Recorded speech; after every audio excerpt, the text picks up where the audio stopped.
And after all that talk about loyalists and heresy and maybe heresy, it is time for some binary chatter. And I have the perfect person to talk about the Adeptus Mechanicus with me. Please introduce yourself.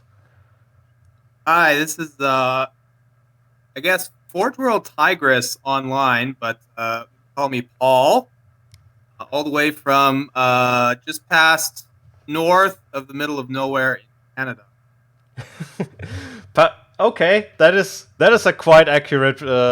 Yeah, you you are in the comfortable position to get visits from Santa Claus first, aren't you? Yeah, yeah, we're almost neighbors. So let's. You started out on Instagram in 2018 with some minor, very minor Adeptus Mechanicus conversions. You had some kitbashes of the Cardor and Admech Bists. How did you get all roped in with the followers of the Machine God? Well, what ended up happening was I was a huge fantasy Warhammer fantasy fan for years and years and years, and that kind of dipped off as everyone was aware. And then I kind of lost focus on Games Workshop, Warhammer. I didn't really look at it for a long time. And then a friend of mine showed me the Kill Team starter set that just came out, and it had Bean Stealer cults and the AdMech guys. And the deal looked shockingly good for the kit, and I figured it'd be sort of a fun thing for us to uh, play and just sort of slowly get back into things. And it kind of spiraled out of control since that starter set. Yeah, I started just mashing the two kits together that were in the starter set. Thought it was kind of cool, and then I kind of went off the deep end from there. oh yes, I can relate to that. The Gene Stealer cult releases was the point where it spiraled out of control for me as well. Also, after quite a long break, I was always looking what Games Workshop was up to, but not that very interested in it. Uh, Good for me. I was not playing fantasy and had no major loss of the Age of Sigma reboot. Yeah, and you are right. The first Kill Team box was a shockingly good start point, and you got a lot of beautiful terrain, beautiful new terrain, and the Gene Stealer cults and the AdMech. And I think the Gene Stealer cult neophytes are one of the most kit bashed kits out there. There are always a lot of different kit bashes where you can see that the Gene Stealer cult is a part of it. Oh, and they're awesome. Yeah.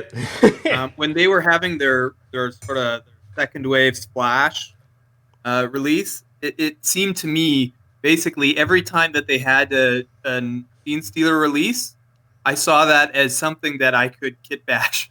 So it actually worked out pretty good for me. And that's one of the fun things that I think I like about my army and sort of where it's sort of gone is that, you know, Games Workshop really likes you to stick to everything looking the same, kind of boring after a while. So I really try to grab inspiration for the place. And, they're doing a great job. So many different models, I think, fit the theme I'm going for. So it gives me a lot of options to play with. I kind of don't really like the direction they're going with AdMech. I think it had some really cool models at the start, and I think they're kind of starting to lose focus, if that makes sense. Or at least I don't really like the direction chosen. So either way, I was going to chop them up anyways. But I think this works out for the best. My Yeah, stuff. it, it is a weird kind of turn. They started out, I think, with all their uh, grandfathered in Adeptus Mechanicus ideas. And then when it switched to okay, we have to come up with some new units, they were very focused on this idea that the sketches Leonardo da Vinci did are a good source material to create these new unit types. It worked out well for people who like Leonardo da Vinci, I think, but not so much for the rest of the community. There are some really interesting and strange ideas in there, but having the Adeptus Mechanicus very clunky, very grotesque, industrial feel, it did not really translate to that Renaissance imaging of technology, the bat wings, the kind of sortish 60s style hover tank. It, it Yeah. is it is a little all over the place right now. That is what I have to say. The what I like the most about the current release, well, they just showed the new model and the new codex, but the codex cover is right. That giant. I don't know if it is Belisarius' call. That giant tech priest in a leading position, I suppose, with the praying hands, like you have these human flesh praying hands, and under it, giant robot hands who imitate this praying motion. This is the grimdark I see in the Adeptus Mechanicus more, and yeah, it is interesting to say where they are going, and of course where you are going. So I may jump in here what caught my eye, because it was your work, and it was nothing else but what you have in your Instagram avatar right now. It is the Tigrus pattern Dune Crawler. A Oh, a magnificent piece of work, and only a glimpse of what to come. And well, as the viewer can see, the listener, the just listener, not you, are not shy in doing tutorials. So if there are questions to some of your builds, you are doing tutorials and quite in depth what kits you use, and that is a great thing to do. yeah. Well, if I'm doing sort of a one-off character build, you kind of just grab whatever bits you have, you build it up. But eventually, the goal is to actually play with these miniatures and use them for an actual battle one day in the future when lockdowns are over. And you kind of have to build something multiple times. So it's partially for my own sake, so I remember exactly how I built stuff. But then also, I think it's cool just to see what other people do with my stuff. I noticed early we saw a lot of the Qadar and the infantry models pop up, and I'm still waiting for somebody to build one of my iron. What are they called? The Iron Striders. But yeah, I try and do it in a way that you could potentially build it yourself, or at least take inspiration from. Oh yes, and I did myself with something from the Indomitus box, where I kit bashed one reanimator and a skull from the industrial Mechanicus terrain pieces, which did fit quite well in it. And yes, you are a great source for inspiration. That is Oh, thank you. no doubt about that. I did build a well, no, I did not. That's a lie.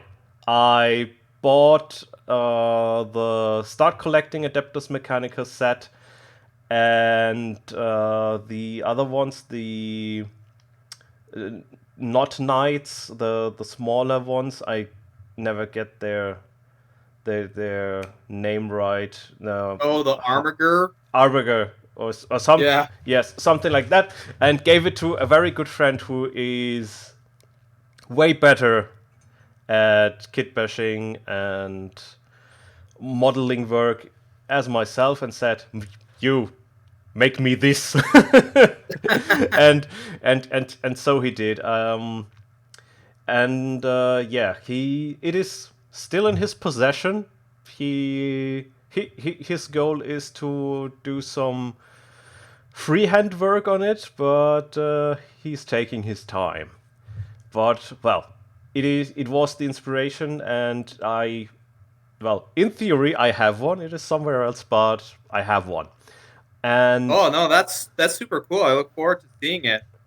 I really enjoyed where they kind of ended up. And you know what I think kind of got me with the new releases is they all, and you hit that in your description really well. They kind of have this floaty, ethereal feel to them, and that didn't really jive, I think, with the universe. And I prefer sort of the big the treads or the legs, the big walking. So I've tried to embrace that in what I'm doing, and you can kind of see that we kind of starting to get a little bit too spidery with some of my models. Like obviously the Spider Queen herself yeah, really takes on that approach. But I really like the idea of having all the weird little limbs and walking bits because it's so unnecessary. But I feel like that's kind of the unnecessary that the ad mech would do. yes, it Having is. the It is. repeated pieces over and over again instead of having 4 legs, having like 16 legs. Doesn't really make sense, but it probably made sense with your corrupted, STC standard template. Or it does not even have to be corrupted. I think in the case of the Adeptus Mechanicus, you really can say that everything say they do has a religious aspect. So the overdoing it is nothing more but praise to the Omnisia. It is praise the machine god. Look what we can do. Look what we are able to do, and it is everything to the glorification of a higher being. And I think what you are doing encapsulates that quite well. I have the Spider Queen up, and I like this model so much because it is such a great fusion of a Nighthaunt model and a Mechanicus model. It- And I'm uh, planning on more. The Night Hunt range is awesome. And as somebody who was very disappointed when AOS kind of ruined everything that I had loved, there are some fantastic models that they're putting out right now for AOS. And I'm actually really enjoying the kit bash potential that they have. Same with the Bone Reaper. The Whatever they're doing with the Bone Reapers, I think overall, I don't really like the models as they stand, but the bits that come with them are awesome to work with. Yes, I totally agree. Also, as a Gene Stealer cult slash Tyrannid enthusiast, the Bone Reapers are something one can work with very well, and I already did some minor kit bashes, which is just setting some Gene Stealer cult heads and arms on the Bone Reapers. And when I first saw the Bone Reapers, I was those are the Necromunda of the third Riddick movie. And they have this very feel to me, but also they are kinda Giga-esque in some way, but they have this undead aesthetic to it. They are a nice hybrid to start from. Um, while I'm just looking at it, a question about the Spider Queen. Why is the antenna of her backhead piercing through that halo? Because Oh, because it's completely unnecessary, and I imagine that it would be quite unwieldy. But I really sort of imagine this idea of this big walking machine, and the way that Halo fits over her head. I imagine that the armature coming off it, its sole purpose is to keep twisting and jiving and moving around to make sure that it's always centered. Well, one could think about something like the burden of office that she might be reminded by as soon as that antenna by accident clicks with that halo, whatever might come from that. But yeah, it is, as you said, it strikes really obvious as unnecessary. That is where my question is coming from. So, talking about the Nighthaunt and the Adeptus Mechanicus, what sprang up today, a question in my hobby club is, what separates the Adeptus Mechanicus right now from being another kind of undead? Because the Necrons were, well, they started out as some horror Terminator-esque form of race with we had not that much knowledge about them, what they are doing. But now they are basically Tomb Kings in space, and the well mechanics and undead, it goes quite fluently into another.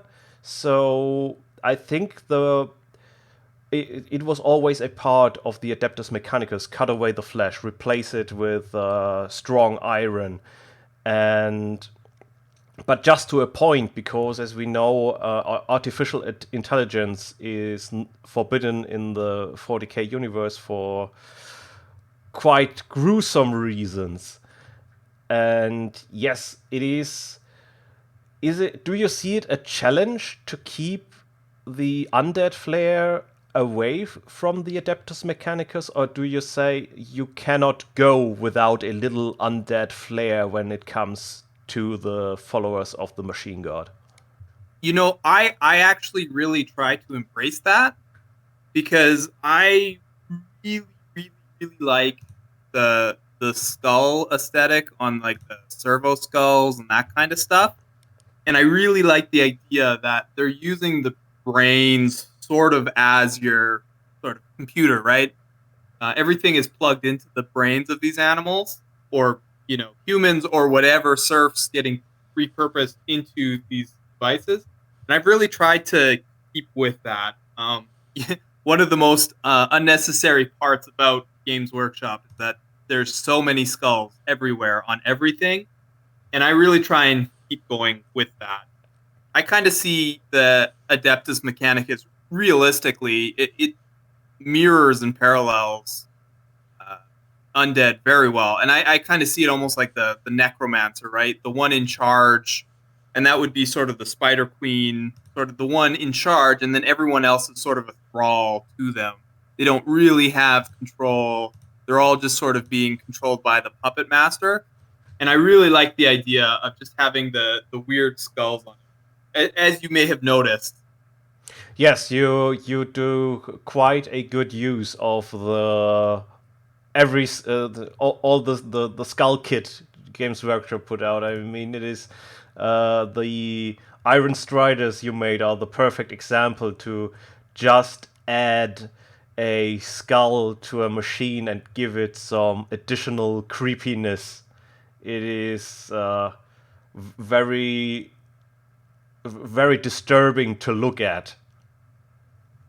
Yeah, and my vision, I kind of imagine, and this sort of came with the Raiders that I made as well, because I imagine sort of, if you were to build or assemble these creatures as a tech priest, you'd want your starting point, sort of your processing power, to be a creature that does that, or is an animal like a pack animal or a hunting animal or something like that.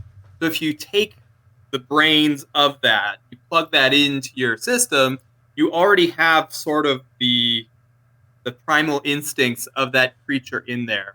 And that was kind of a fun thing that I played with the Iron Striders as well as the Raiders, because I kind of imagined them that they're various different exotic creatures used, and by plugging into the skulls, plugging into their brains, you kind of already jumpstart them into that primal instinctual hunting animals.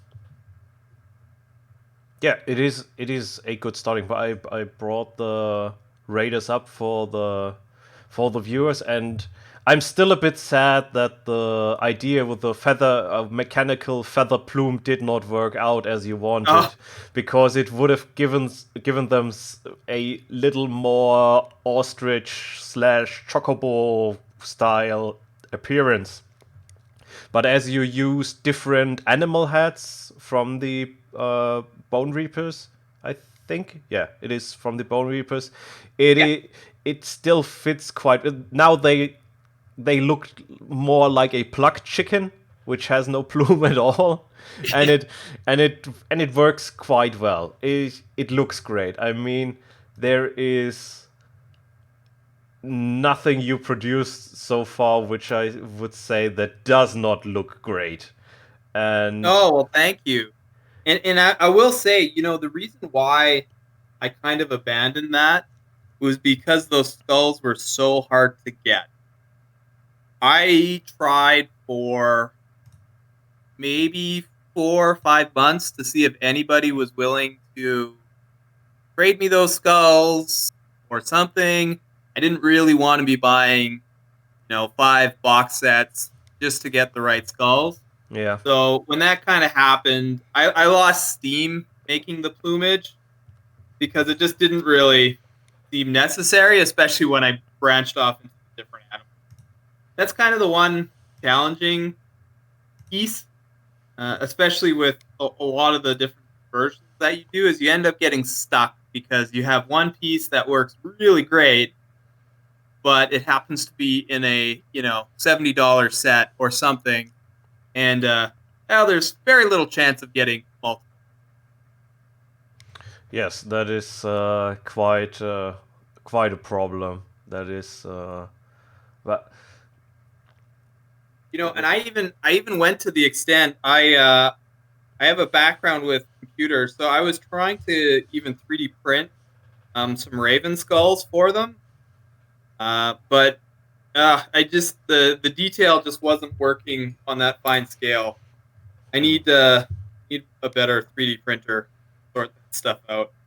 So it was just the whole thing was kind of frustrating. I really really wanted to get more of them, but yeah, when it happens to be a single bit in a $70 kit, it's unlikely I'm going to be getting a full squad of them. you yeah, difficult. I had another kitbasher slash Tyranid player slash Giants player on my podcast as a guest, and he is a well very good hunter of bits when it comes to eBay, and his recommendation is just to search for job lots that sell huge amounts of bits and try to find the bits you really need. But I'm not 100% sure. Well, his greatest success was the Ravener Ripper, which is just one Ripper in the Ravener kit, and it's really hard to get to because it is not often restocked. And I think in a bigger eBay auction of a lot of bits, he found 9 of them, and now he's up to 27. If you want to, well, you are already done. But if you run in such a problem again, you might talk to Flynnhammer at Flynnhammer on Instagram about the possibilities of scouring through eBay, finding the right bits. That might help for a different project. Oh yeah, I've had some pretty good success with eBay, but I think with everybody sort of being stuck at home, eBay's prices have gotten kind of ridiculous over the last year. Oh yeah, Everything's just slowly been getting more and more uh, unobtainable. I've also been trying to even finish off some of my old fantasy projects, which unfortunately happen to be Bretonians. And oh, oh, yeah, that yeah. is it's not. I think no one. I'm a bit surprised that Bretonians are so thoroughly missed by the whole community, because I thought, okay, maybe a third party production will jump in and fill that void. But apparently, Bretonians are still very sought after, and a lot of people are not happy that Bretonians are not a thing anymore. Well, a lot of hopes lie with Oldhammer now, but yeah, that was something that surprised me. And searching for Bretonians, oh boy, that is. Yeah, well, you know what? And I had most of what I needed. The big struggle, and I think this just even comes down to geography, is people don't they weren't really into fantasy that much. I think in North America, especially the Bretonians, Empire, all that kind of stuff. Very hard. I was probably one of the few people even in my area where there is a thriving 40K community, and I don't know. It seems like whenever I'm searching for stuff, I always seem to find fantasy stuff. Always happens to be in the somewhere in the EU or in UK. So been Yeah, doing a lot of trying to convince people to ship stuff. But now with Brexit too, it's like none of the British people want to send anything anymore. well, it should not concern Canada. Well, maybe it does for Wow. some weird reason. What's happening is now there's duties on everything. So even if it's sent as like a small package, you end up paying like a 15-20% surcharge on the value of it, because I don't think all their things are ratified. But that's that's the boring stuff. Yes. Well, boring and tedious with the pandemic. The building and painting part of our hobby surely got a lot of traction, but the playing stuff not so much. And I can I can see a big chunk of the community just waiting until the lockdown is over and trying out what they built, and of me as well. I mean, I had some minor games, because in Germany we are allowed with two different parties are allowed in one place, and so forth and so on. But it is not the same as all the possibilities Yeah, you one posted had some cool before. pictures actually of a club. I think your Yes, club space looked awesome. yes. We have a clubhouse, and it is well, it was two little shops once. Then it was a copy shop, and now we are renting the place, and it not only it has the shop space on the ground floor, but also a cellar we can use and a storage room we can use. And yeah, it is great to have that. It was mostly started out by the Magic community, because it was very hard to find a place to play Magic the Gathering tournaments where I am. And so they branched out to the tabletop gaming community, the tabletop wargaming community, and was asking, hey, let's make a club so we can afford to rent a place for ourselves. And that's what happened. Yeah. And now everyone is waiting very patiently to play again. Yeah, Our membership numbers have not dwindled, not yet. Maybe that will happen, but we are still at a very comfortable amount of members, and so far we have to wait. It is. yeah. Well, that's awesome to hear. And you know what's funny too? I do have a confession. I've never actually played a full game of Warhammer 40K. I've played a bunch of Kill Team sort of when that came out. We got our kits together and played that. And I was just in the process. One of the local, I guess, hobby stores in our area, they put on a Warhammer school to sort of learn how to actually play because it's quite complicated. And I just finished attending this Warhammer school, and we were just about to actually get into games and everything like that. And then we got locked down again. So I felt I was so close. I was so close, and I felt like I understood the rules. And then, well, everything changed in 6 months. Yeah, I played for the major time of my teens and tweens. Well, yeah, until I had a huge college break where I was away from home and did not really find a connection at the place where I was studying. And yes, what I'm facing right now is that I have a job that occupies some time. And when I come home, I'm not really in the mood anymore for a big game. So right now I am reworking some Kill Team rules. Kill Team is a good game. I don't want to give a false impression here that I want to fix Kill Team, but I'm right now in the process of making it more as a Mordheim-esque game with some points progressions and some adjusted points, because a lot of the weapons points and model points in Kill Team are very simplified, and I want to change that a little bit to represent more what a guardsman can do versus a space marine, for example. And Yeah, that sounds cool. I would say I really had fun with Kill Team.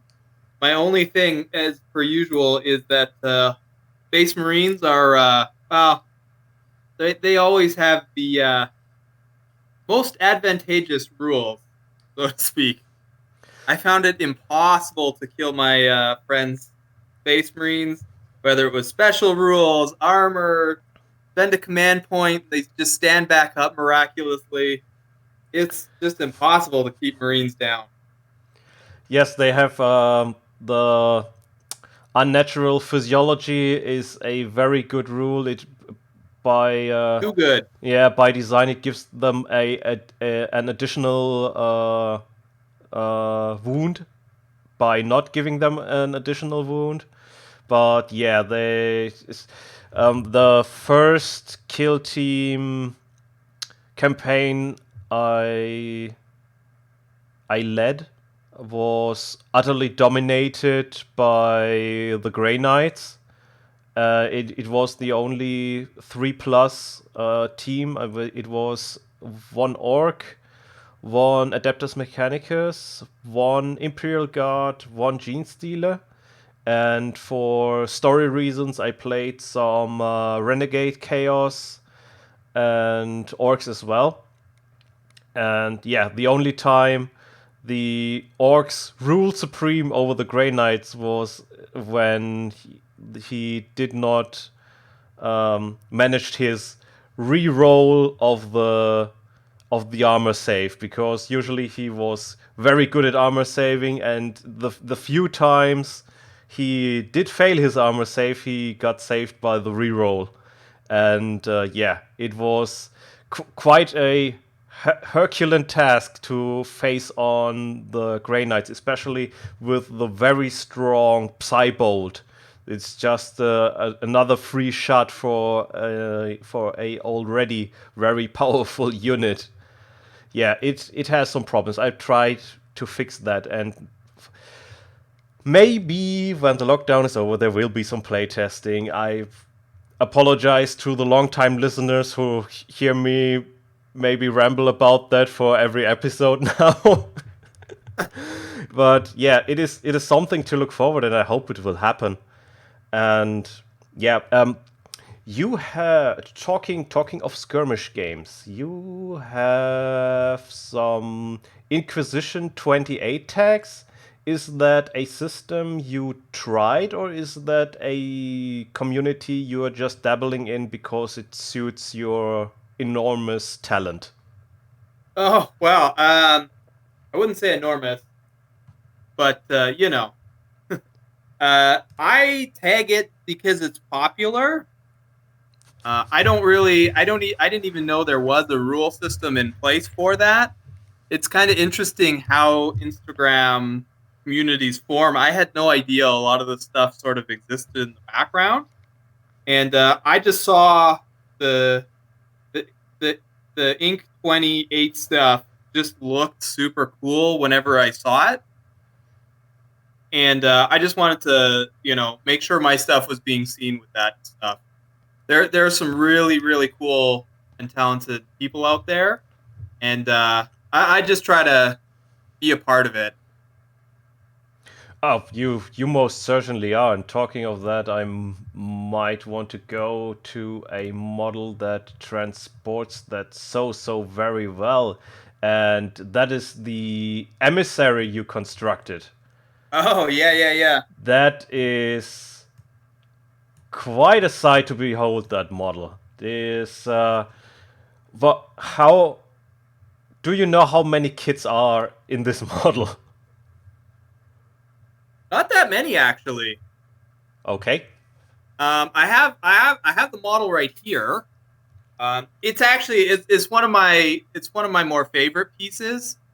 Um, as soon as I saw that release, I had zero interest in whatever the AOS model was, but I absolutely knew that I wanted to do something with it because it was really cool. The legs were stupid, but that was easy to solve. Realistically, it's the I don't know what the model is for the AOS thing. Maybe I can find it online here. But it was the AOS stonemason or something Okay. of something. I don't know, whatever the AOS was.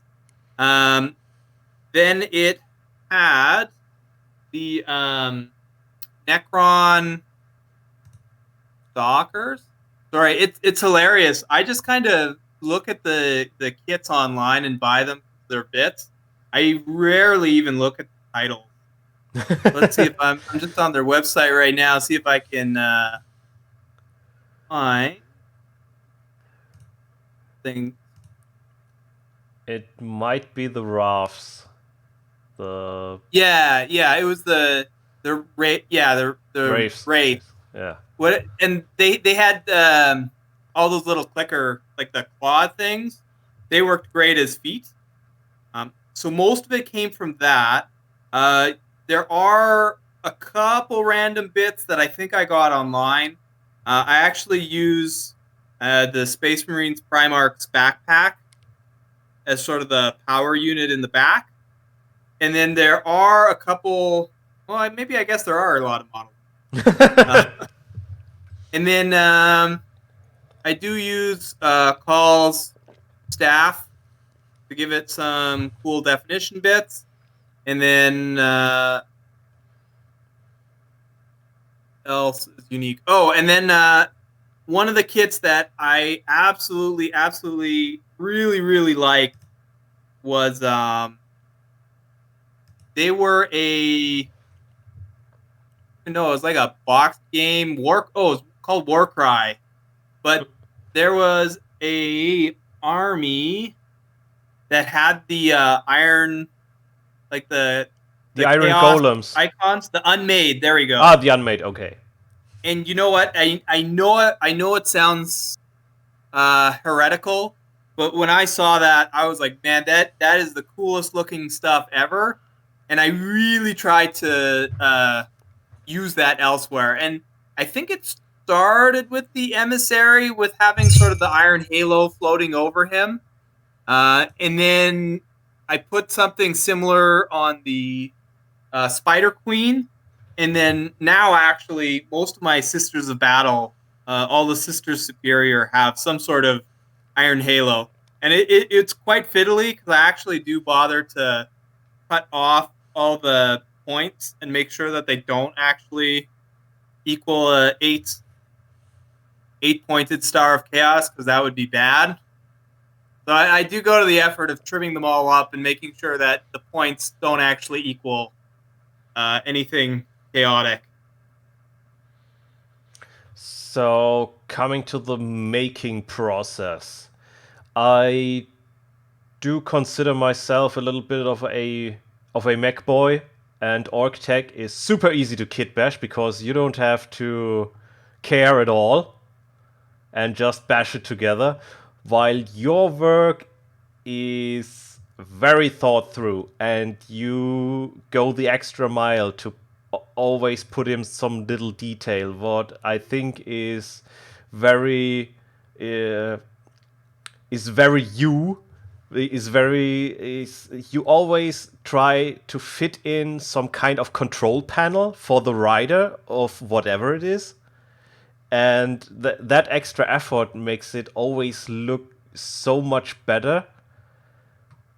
And how time consuming is the kit bash you do, because it appears to be very clean and very thought out. Well, I will counter with saying that the end result might look clean and thought out. The process itself is nowhere near that. Depending on the actual model itself, sometimes it goes relatively smoothly. The bits fit together, everything kind of works. Other times, a good example was my most recent Tech Priest Dominus. These are models that tend to sit on my workbench for sort of months at a time because nothing quite fits right. The pieces don't look good. I'm not happy with it. So I tend to work on multiple projects at the same time. What that does is it sort of lets me sort of totally disengage from a project. And then when I are working on something else, I start to get a roadblock just in playing with my bits kit and all that kind of stuff. Sometimes it'll inspire me to go forward. And one thing you don't see on Instagram because I sort of cut it up, but a lot of my models will be glued together and everything will be posed, and I will not like it, and I will rip it apart and start over again. So the end process might look good, but honestly, that's just sharp X-Acto knives with things trimmed off. There's a lot more guessing and checking and just trying to see if I like the feel of it. Sometimes it can be pretty quick. Other times it can be an arduous, painful process that doesn't really make sense. Do you have a professional background that supports this hobby, or is this really a creative release for you? I Well, it actually goes to something that I did in university. So my background, I'm an industrial designer. So we design training simulators, heavy industrial equipment. It kind of works. It doesn't really scratch my itch, but in university, all of my I don't know how to say it. My secondary classes they're part of my degree. I needed to take a bunch of sculpture classes, and I ended up taking a bunch of abstract sculpture classes. And to this day, that is possibly the most rewarding and fun thing that I experienced. One of my professors, he was a really great influence on how to think of an object and how to understand an object and how to understand what that object is conveying. And I think honestly, kit bashing and all that is an extension of what I was doing in those abstract sculpture classes. Because at the end of the day, as my teacher would always say, you can write a huge narrative and you can write an essay about your artwork on why it is so. But if the artwork doesn't look good, nobody cares. If it isn't able to speak its own story by itself, then nobody cares. So to me, that's something that's always stuck in my mind is making sure that the models can speak for themselves and that they have sort of a visual flavor. They have some interest. They don't need to be described, or they don't need to have somebody telling a story to make it make sense. He was an interesting fellow, actually. He was this old British guy who actually worked with Picasso and some of Picasso's students. So he was this ancient fossil by the time I got to university.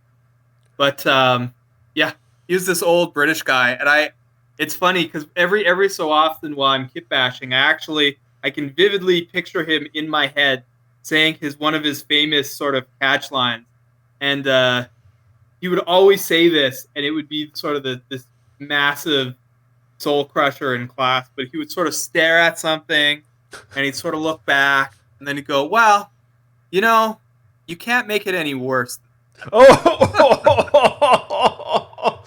Oh. And he would always say that it's not a negative statement. He's giving you optimism and hope that the future is better. And it was just sort of like, it doesn't feel like that at the time. Yeah, no, but, not at all. Yeah, but that was one of the lessons that really stuck with me. And then the other one that was really big was he always said certain elements in your design or certain pieces were fussy. And what he meant by fussy was, did that piece need to be there? Is it visually distracting? Is it taking away from the aesthetic? And it's sort of paring down the sculpture to what it needs to be to stand on its own. And I think that also helps me greatly. AdMech is kind of a weird one because that unnecessary ornamentation is part of the design aesthetic. But to me, it's a fine balance of sort of managing that ornamentation style of the AdMech, but also making it feel like it could be functional. There's a lot of cool AdMech kit bashers out there. And, it's funny because every so often I'll see some pieces that are absolutely gorgeous. But then when I see sort of as people continue on their projects, it's sort of like, I would have stopped there. And they kind of go further and further and further down the path. And I think that's kind of a real struggle. And I think that's probably something that I do a little bit differently than others, is I'll tend to, I think tone it back just a little bit compared to some of the more crazier stuff. A good example is that there's that guy, I think he's also actually from Germany, Ingrishen or Grizion or something that. Ingrimson. Yes. Oh Ingrimson. Boy. My gosh. He is absolutely insane. Fantastic in fashion. But oh my gosh. He turns it up to 11. I try and turn it to 8, 9, 9.5. Yeah. He always turns it up to 11. No matter what he does. Yeah, my true belief is he does not make models at all. He does art installations. Those are not models. These were never meant to be models. You're just looking at art right now. Yeah. And you know what? And I think he's a great example. So for people who want to get better at kit bashing, I think looking at his stuff is really, really helpful because he uses bits in a weird way, because he uses the bit sort of visually as what it looks like rather than, this is, a las cannon or this is, plasma gun. He'll use them as totally different pieces. And I think that's really, the biggest thing people can take from, his kit bashes, my kit bashes, is that look at the bits for what it could be, not as what it is and what Games Workshop tells you that bit should be used for. Use it as whatever you want. If the las cannon works better as a piston, use it as a piston. Don't let the preconception of the bits direct you. Just work with the materials as you see them, as the bits sort of appear to you. And that's kind of what I tend to do with my bits boxes. It's literally just a jumble of random chaos.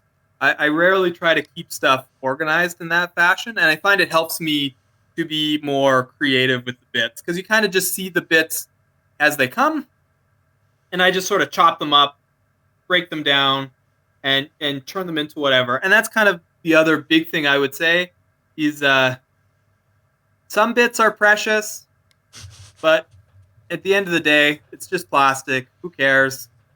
If you cut it, if you use a sharp knife, you can always glue it back. Just go for it. You'd be surprised at how often I'll be waffling on something, and then out comes the hobby saw or the X-Acto knife, cut it in half, flip it upside down, and you're like, "Hey, this is 100 times better." Yeah, it is a little bit difficult to get to that mindset as well.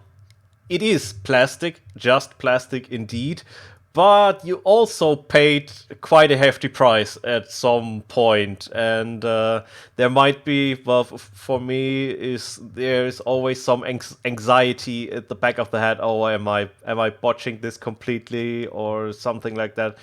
I also have um, a very blind eye to that concept to use something in a totally different way. I'm slowly changing that.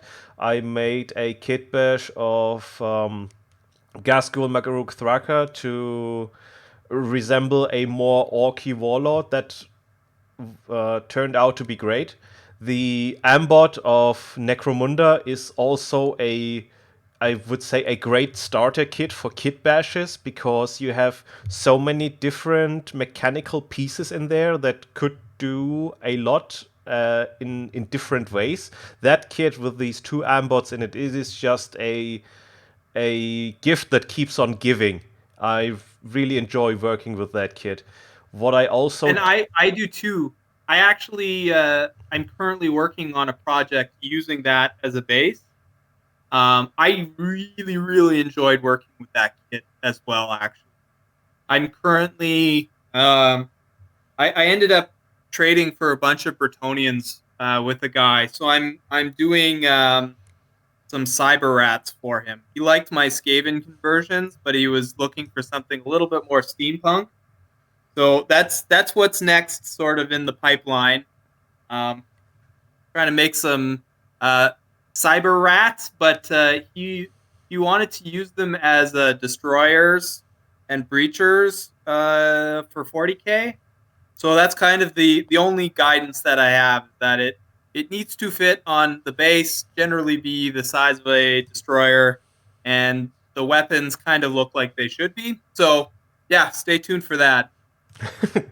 I definitely will, and I think a lot of other people will enjoy that as well. Um, Coming to, well, cyber rats and sci-fi, is there something to your liking that is science fictional where you say, that is missing in 40K right now? That's a good question. Um, I'm not sure. Honestly, I think that Games Workshop was trending towards stuff that I didn't really like for a while, but it seems that they've recovered. And I think the biggest example of this was Space Marine. When they were making the infiltrators and all the hover tanks and all that sort of stuff, it really felt like it was getting away from what Warhammer stood for. It was kind of getting into that tactical, science fiction, space operators, all that kind of stuff.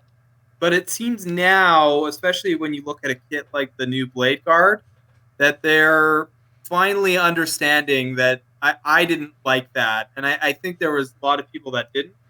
And I think that's the biggest thing is to keep uh, Games Workshop, or I guess the 40K setting, to have that grimdark aesthetic. And it seems like they're embracing that more and more, which is awesome.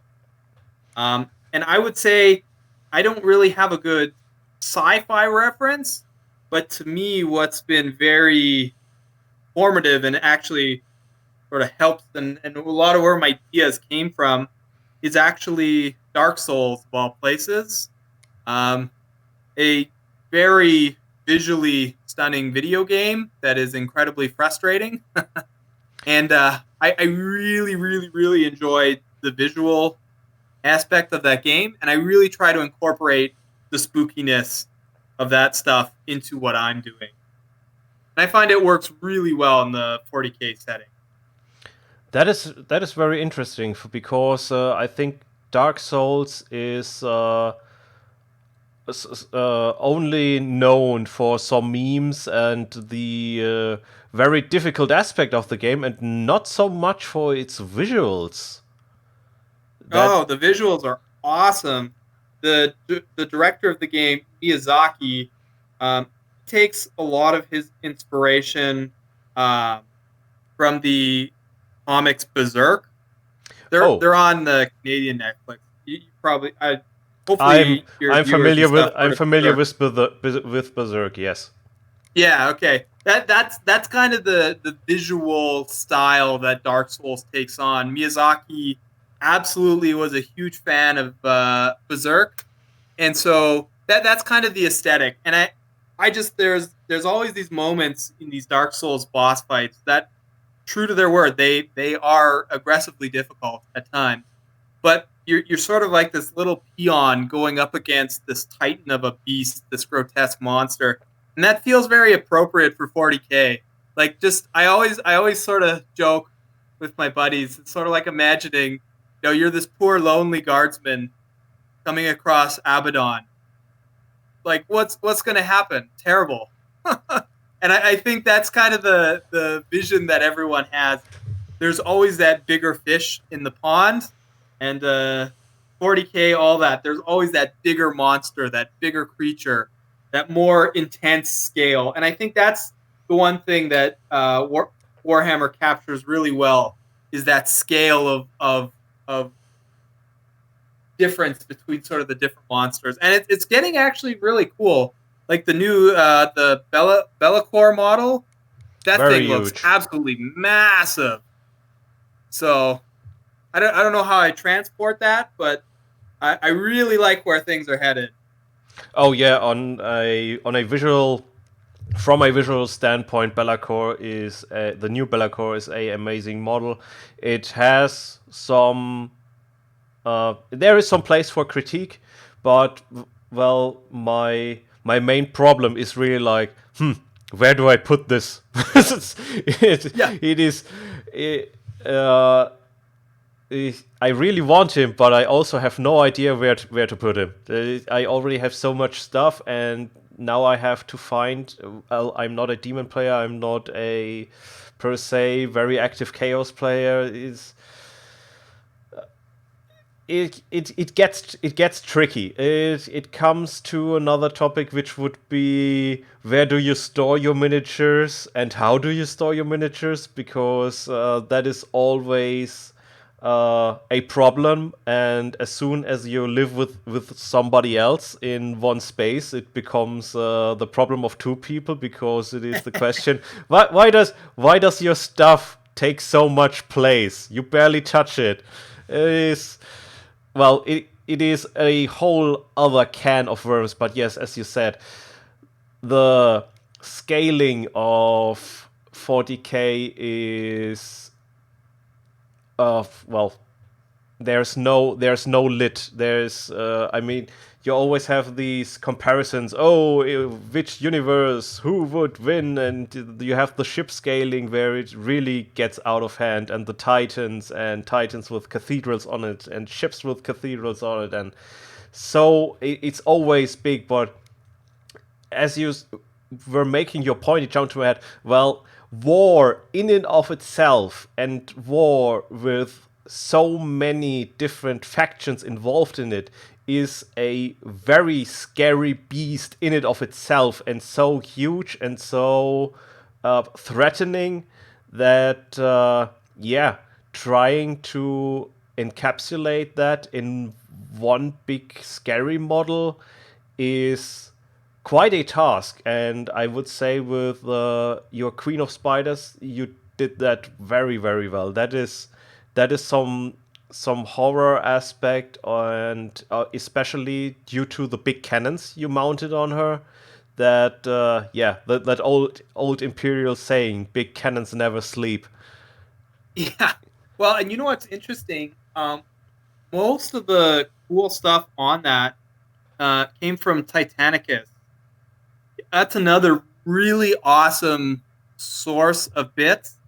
I think it's mail order only, so it's kind of hard to guess the scale sometimes.